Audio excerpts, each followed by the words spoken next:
apa yang harus kita lakukan. Ya pemirsa, guncangan perekonomian global akibat pandemi COVID-19 membuat ekonomi seluruh negara mengalami kontraksi. Bahkan sudah ada yang menyatakan diri mengalami resesi ekonomi. Nah, Indonesia sendiri pertumbuhan ekonominya di kuartal 2 2020 diprediksi akan menurun hingga minus 4-5%. Dan pemirsa, rekan Rizka Ayu akan melaporkannya secara mendalam untuk Anda berikut ini.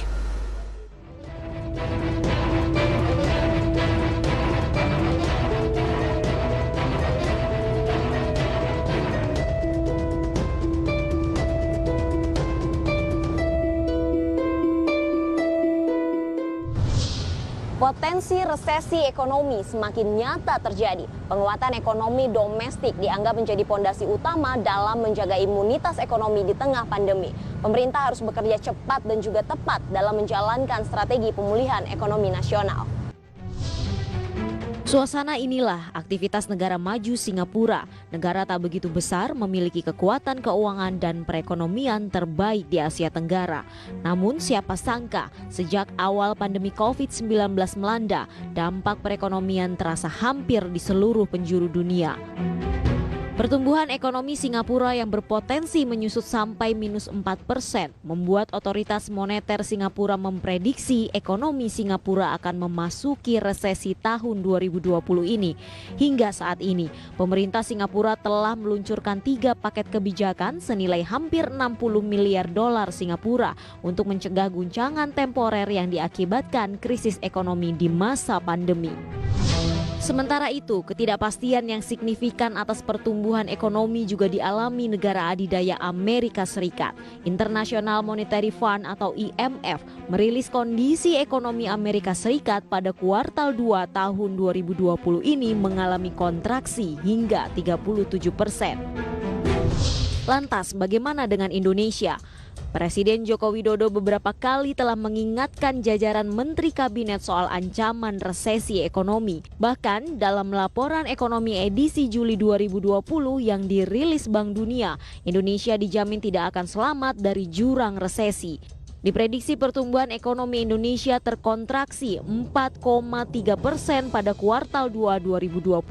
Selanjutnya pada kuartal 3 2020 diperkirakan minus 1% sampai positif 1,2%. Titik poinnya sekarang kita ada di 4,3%. Jadi sudah lebih dalam dari yang kemarin kita sampaikan 3,8, minus 3,8. Ini karena berbagai sektor kita lihat penurunannya cukup tajam. Termasuk perdagangan, manufaktur, pertambangan, dan juga transportasi. Bank Indonesia juga memperkirakan indikator perekonomian dalam negeri menunjukkan geliat pertumbuhan yang mulai membaik. Perkiraan kami dengan berbagai data-data yang ada memang menunjukkan kontraksi ekonomi Indonesia memang berkisar sekitar 4%.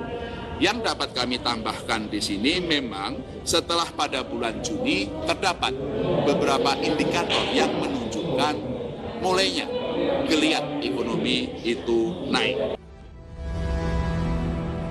Pemerintah yakin pertumbuhan ekonomi nasional akan mulai membaik di kuartal 3 tahun 2020. Hanya saja pemerintah perlu mendorong realisasi anggaran dan sejumlah strategi pemulihan ekonomi nasional bisa mulai dilaksanakan sesuai dengan strategi dan langkah yang tepat sasaran.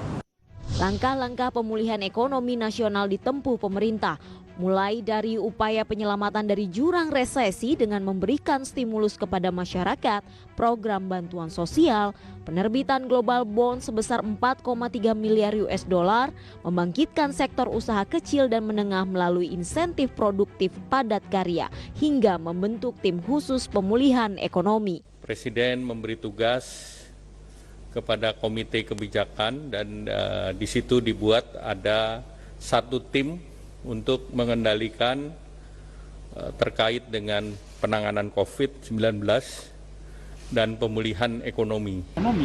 Maka kalau kesehatan COVID ini terselesai, bisa ditangani dengan baik dan masyarakat memberikan suatu kepastian, itu ekonomi akan berjalan dengan sendirinya.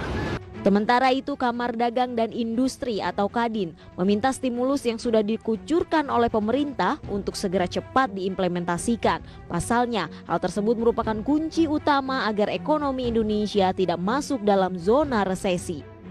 kuncinya adalah bagaimana mendorong stimulus ini supaya cepat dari segi implementasi dan juga bagaimana terutama meningkatkan daya beli masyarakat sehingga kontraksi yang besar ini dapat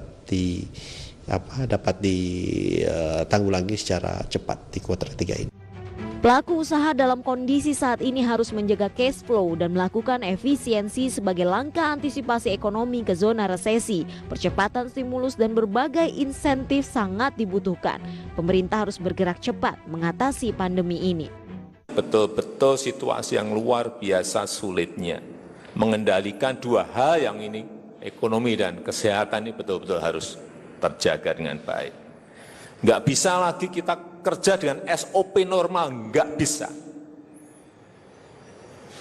Ini kita harus kerja dengan SOP yang shortcut, yang ada terobosannya.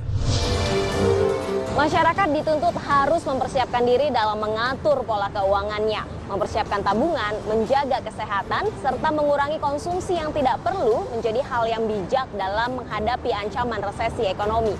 Intinya, perlindungan sosial ekonomi harus dilakukan dengan antisipasi sejak dini. Dari Jakarta, Rizka Ayu, Abdul Rashid, IDX Channel.